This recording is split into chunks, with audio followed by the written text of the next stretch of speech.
അപ്പൊ എന്റെ കണ്ണിന് നേരെ കണ്ട ഒരു കള്ളത്തരം ഞാൻ റേസ് ചെയ്തത് കൊണ്ട് വീണ്ടും എല്ലാവരും കൂടെ എന്നെ ജയിലിലേക്ക് വിടുന്നത് എന്തടിസ്ഥാനത്തിലാണെന്ന് എനിക്ക് മനസ്സിലാവുന്നില്ല ബിഗ് ബോസ്. ബിഗ് ബോസിന്റെ ലൈവ് അപ്ഡേറ്റിലോട്ടാണ് പോകുന്നത്. ഈ പ്രാവശ്യം ജയിലിൽ പോകുന്ന വ്യക്തികൾ അനുമോളും അനീഷും. എന്തിനാണ് ഈ പ്രാവശ്യം അനീഷിനെ നോമിനേറ്റ് ചെയ്തതെന്ന് എനിക്ക് അറിയത്തില്ല. കാര്യം തുടർച്ചയായിട്ട് 2-3 ആഴ്ചയായിട്ട് ജയിലിൽ പോയിക്കൊണ്ടിരിക്കുകയാണ് ഈ ഒരു മനുഷ്യൻ. ഈ വീക്കിൽ അനീഷിന്റെ ഭാഗത്ത് നിന്ന് എന്താണ് പെർഫോമൻസ് കുറഞ്ഞതായിട്ട് ഇവർക്ക് തോന്നിയത്? ഈ അനുമോളെ നോമിനേറ്റ് ചെയ്യുന്നതിനകത്ത് ന്യായമുണ്ട്. കാര്യം അക്ബറിന് എഗെയിൻസ്റ്റ് ആയിട്ട് പറഞ്ഞ ഒരു സ്റ്റേറ്റ്മെന്റിനകത്തോട്ട് നമുക്ക് ഒരു മനുഷ്യർക്ക് യോജിക്കാൻ പറ്റത്തില്ല. കാര്യം അങ്ങേയറ്റം ചെറ്റത്തരമായിരുന്നു അനുമോൾ വിളിച്ച് പറഞ്ഞത്. പക്ഷെ അനീഷ് എന്ന് പറയുന്നൊരു വ്യക്തി ഇവിടെ എന്ത് ചെയ്തിടേ? ഇവിടെ അപ്പം ഈ ആര്യൻ എന്ന് പറഞ്ഞവനൊക്കെ എന്തൊക്കെയാണ് കാണിച്ചത്? ബിഗ് ബോസിനെ തന്നെ പറ്റിക്കാൻ വേണ്ടി നോക്കിയ വ്യക്തികളാണ് ഈ ആര്യനൊക്കെ. അപ്പം അങ്ങനെ ഇരിക്കുന്ന സാഹചര്യത്തിൽ എല്ലാവരും കൂടി അനീഷിനെ നോമിനേറ്റ് ചെയ്തിരിക്കുന്നത്. അനീഷിനെ കണ്ട് 4 വോട്ടം കണ്ട് കിട്ടി, അനുമോൾക്ക് കണ്ട് 9 വോട്ടം കണ്ടാണ്. പക്ഷേ ഒരു കാര്യമില്ലാതെ ഒരാളെ ജയിലിലോട്ട് പറഞ്ഞു വിടുക പറയണത് ഒരു കാരണവശാലും അംഗീകരിച്ചു കൊടുക്കാൻ പറ്റത്തില്ല. ഇത് അനീഷിൻ്റെ അടുത്ത് മനഃപൂർവ്വം കാണിക്കുന്ന ഒരു തരം അവഗണന ഉണ്ടല്ലോ, അതാണ്. അതായത് അനീഷിനെ ഒരുമാതിരിയില്ല വേർതിരിച്ച് കാണുക. ഇനി കോമണർ ആയതിൻ്റെ പേരിൽ ഇവനൊക്കെ എന്തും കാണിക്കാമെന്നുള്ളൊരു ചിന്താഗതിയായി മാറിയിട്ടുണ്ടോ? എന്താണ് ഇവർ ശരിക്കും ഉദ്ദേശിക്കുന്നത്? കാര്യം അനീഷിനെ ഇവർക്ക് സത്യം പറഞ്ഞാൽ അനീഷിനെ പേഴ്സണലി ഒരു മനുഷ്യർക്കും അവിടെ ഇഷ്ടമല്ല. മനസ്സിലായില്ലേ? ആ ഇഷ്ടക്കേട് കൊണ്ടാണ് ഇങ്ങനെയൊക്കെയുള്ള പ്രവൃത്തികൾ ചെയ്യുന്നത്. അനീഷിന് ഇപ്പം അവിടെ എത്ര നല്ല രീതിയിൽ പെർഫോം ചെയ്താലും ഇവർ ജയിലിലോട്ട് നോമിനേറ്റ് ചെയ്യും. ജയിൽ നോമിനേഷൻ കഴിഞ്ഞിട്ട് ഷാനവാസും അനുമോളും ഇരുന്ന് സംസാരിക്കുന്ന കുറച്ച് കാര്യങ്ങളുണ്ട്. എന്തായാലും ഷാനവാസിന് ഇപ്പം ബോധം വന്നിട്ടുണ്ട് ആദിലെ നൂറേൻ പറ്റിയിട്ട്. കാര്യം പരമ കള്ളികളാണെന്ന് മനസ്സിലായി. ഇത്രയും ദിവസം ബോധമില്ലാതെ ഏതോ മായാലോകത്ത് നടക്കുമായിരുന്നു ഷാനവാസ്. ഇപ്പം ഷാനവാസ് കുറേ കാര്യങ്ങൾ അടുത്തിരുന്ന് അനുമോളോട് പറയുന്നുണ്ട്. എന്തായാലും നമുക്ക് ഓരോന്നോരോന്നായിട്ട് കേൾക്കാം. അനീഷിനെ പറ്റി വരെ പറയുന്നുണ്ട്.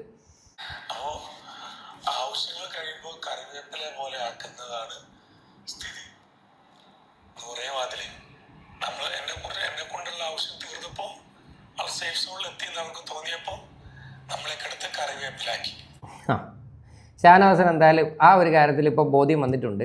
ആവശ്യങ്ങൾ കഴിഞ്ഞപ്പോഴത്തേക്ക് ആദിലെ നൂറേയും ഷാനവാസിനെ കറിവേപ്പിലയാക്കി. അവർക്ക് എന്തോ സപ്പോർട്ടിന് വേണ്ടിയിട്ടെങ്ങാണ്ടായിരുന്നു അവർ ഷാനവാസിനെ കൂടെ നിർത്തി എന്നുള്ള തരത്തിലാണ് ഷാനവാസ് പറയുന്നത്.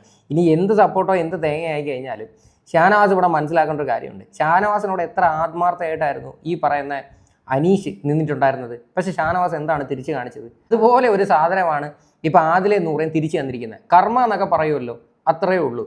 ഇനിയെങ്കിലും ഓരോ മനുഷ്യരെയൊക്കെ മനസ്സിലാക്കി സഹകരിക്കാനായിട്ട് നോക്കുക. അതാണ് ഇവിടെ ചെയ്യേണ്ടത്.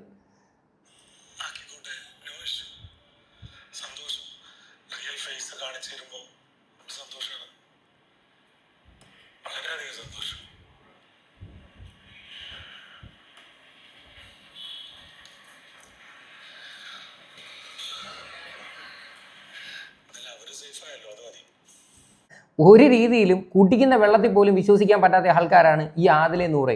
ഇവർ ഇന്നലെ വരെ എല്ലാവരുടെ അടുത്തും പറഞ്ഞുകൊണ്ട് നടന്നത് ഈ ആര്യനെ നോമിനേറ്റ് ചെയ്യണമെന്ന് പറഞ്ഞിട്ടായിരുന്നു പറഞ്ഞുകൊണ്ട് നടന്നത്. പക്ഷേ ജയിൽ നോമിനേഷനിലോട്ട് വന്നപ്പോഴത്തേക്ക് ഇവർ നൈസായിട്ട് അങ്ങ് തിരിഞ്ഞ് ഇതിനെ പറ്റിയിട്ട് അനുമോള് സംസാരിക്കുന്നുമുണ്ട്. അപ്പോൾ എന്തായാലും ഷാനവാസ് എന്ന് പറയുന്നൊരു വ്യക്തിക്ക് ബോധം വന്നിട്ടുണ്ട്. ഇപ്പം ആരൊക്കെയാണ് കൂടെ നിന്ന് പണിയുന്നത്, ആരൊക്കെ വിശ്വസിക്കാൻ പറ്റും എന്ന് നല്ല രീതിയിൽ ബോധ്യപ്പെട്ടിട്ടുണ്ട്.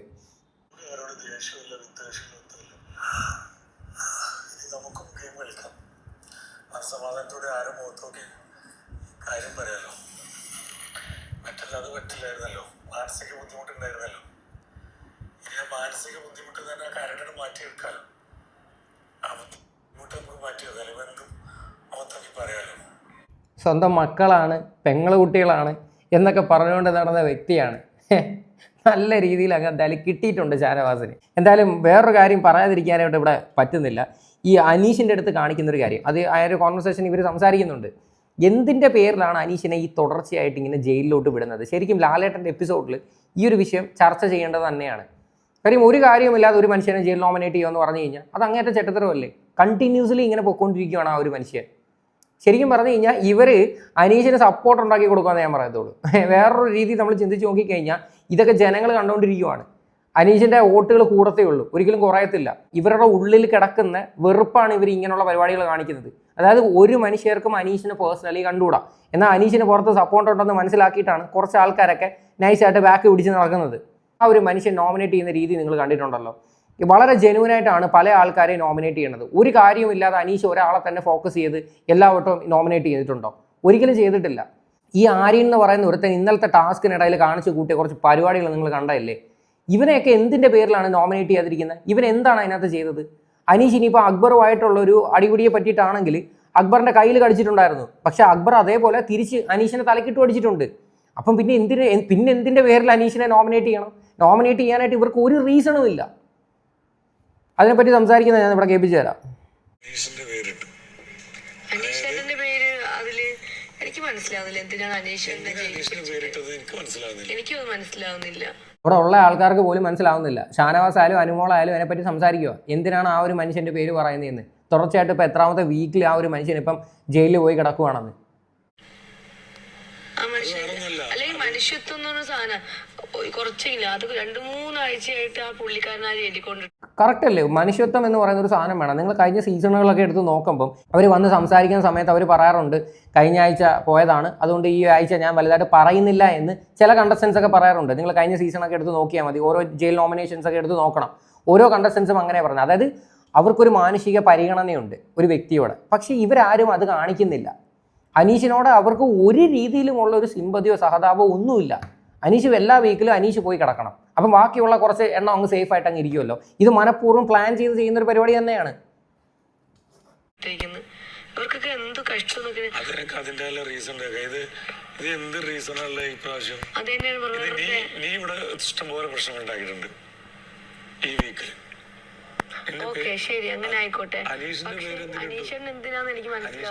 അതെ, അനുമോള് തന്നെ അക്സെപ്റ്റ് ചെയ്തു, ഞാൻ ഈ പ്രാവശ്യം കുറേ തെറ്റുകളും കാര്യങ്ങളൊക്കെ ചെയ്തിട്ടുണ്ട്. പക്ഷേ എന്തിനാ അനീഷേട്ടനെ എല്ലാവരും കൂടി നോമിനേറ്റ് ചെയ്യണം? അനുമോൾ അതിനെപ്പറ്റി സംസാരിക്കുന്നുണ്ട്. ഇത് കണ്ടുകൊണ്ടിരിക്കുന്ന ജനങ്ങളാരും പൊട്ടന്മാരൊന്നും അല്ല. അവിടെ എത്രയോ തോന്നിവാസങ്ങൾ ഓരോ ആൾക്കാരൊക്കെ കാണിച്ചിട്ടുണ്ടേ. ഇവർക്ക് ശരിക്കും ഈ ഒരു ഗെയിം എന്താണെന്ന് ആർക്ക് മനസ്സിലായിട്ടില്ല തോന്നുന്നു. ഈ ഒരു സീസണെ സത്യം പറഞ്ഞു കഴിഞ്ഞാൽ മൊത്തത്തിൽ ഒരു വലിച്ച സീസണാണ് ഈ ബാക്കിയുള്ള സീസണുമായിട്ട് കമ്പയർ ചെയ്യുമ്പോൾ. ഇപ്പോൾ ഇതിനകത്തുള്ള കണ്ടസ്റ്റൻസിനെയൊക്കെ എടുത്തു നോക്ക്, അവർക്കൊന്നും പ്രോപ്പറായിട്ട് ഗെയിം കളിക്കാൻ പോലും അറിയത്തില്ല. ഇവരിങ്ങനെയൊക്കെയാണോ ചെയ്യുന്നത്? ഇവർ കണ്ണിൽ ഈ ജയിൽ നോമിനേഷൻ എന്ന് പറയുന്നത് എന്താണ്? നല്ല രീതിയിൽ പെർഫോം ചെയ്യുന്ന ആൾക്കാരെയാണോ ഈ ജയിലിലോട്ട് വിടേണ്ടത്? ഇട്ടേനല്ല, ഇപ്പൊ ഓരോരുത്തർക്കും ഓരോ റീസൺസ് പറയണ്ടാവും.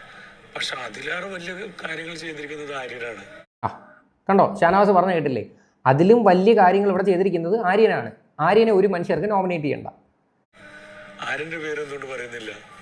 അപ്പൊ എവിടെ ഒരു സൈലന്റ് ഗ്രൂപ്പ് കളി നടക്കുന്നത്? ഗ്രൂപ്പാണെന്ന് എനിക്കറിയത്തില്ല. അതൊക്കെ ഇപ്പൊ സൈലന്റ് ആയിട്ടുള്ള ഒരു ഗ്രൂപ്പ് ഫോം ചെയ്ത് വരുന്നുണ്ട് എന്നുള്ളൊരു സംശയം എനിക്കുണ്ട്. അത് പല ഇൻസിഡൻസിൽ എനിക്ക് തോന്നിയിട്ടുണ്ട്. പല സമയത്തും ഞാനത് ചൂണ്ടിക്കാണിച്ചിട്ടുണ്ട്. അത് അവരോട് പേഴ്സണലി. അത്രയും പോകൃത്തരം കാണിച്ച് ഒരുത്തനെ നോമിനേറ്റ് ചെയ്യാതെ അനീഷിനെ നോമിനേറ്റ് ചെയ്ത് ജയിലിലോട്ട് അങ്ങ് പറഞ്ഞുവിട്ടിരിക്കുകയാണ്. ഇപ്പം നൈസായിട്ട് ആര്യൻ അവിടെ സേഫ് ആയിട്ട് ഇരിപ്പുണ്ട്. ബിഗ് ബോസ് വരെ ചോദിച്ചപ്പം പോലും ബിഗ് ബോസിനെ കബളിപ്പിക്കാൻ നോക്കിയ വ്യക്തിയാണ് ഈ ആര്യൻ എന്ന് പറയണത്. എന്തിനാണോ എന്താ ഇവനൊക്കെ വോട്ട് കൊടുക്കുന്നത്? ആരാണ് സത്യം പറഞ്ഞ് ഇവനൊക്കെ വോട്ട് കൊടുക്കുന്നത്? എന്ത് കണ്ടിട്ടാണ്? മൊത്തം അവിടെ ചെന്ന സമയം തൊട്ട് എന്തൊക്കെയാണ് കാട്ടിക്കൂട്ടുന്നത്? നാട്ടുകാരെ മൊത്തം വെറുപ്പിക്കുന്ന ക്യാരക്ടറായിട്ടുള്ള ഒരു വ്യക്തി. അങ്ങനെയാണ് എനിക്ക് ആര്യനെ കാണാൻ തോന്നിയത്. അല്ലാതെ ആര്യൻ ഒരു ഗെയിമറായിട്ടൊന്നും ഇന്നവരെ എനിക്ക് തോന്നിയിട്ടില്ല. അതെനിക്ക് പല പ്രാവശ്യം തോന്നിയിട്ടുണ്ട്.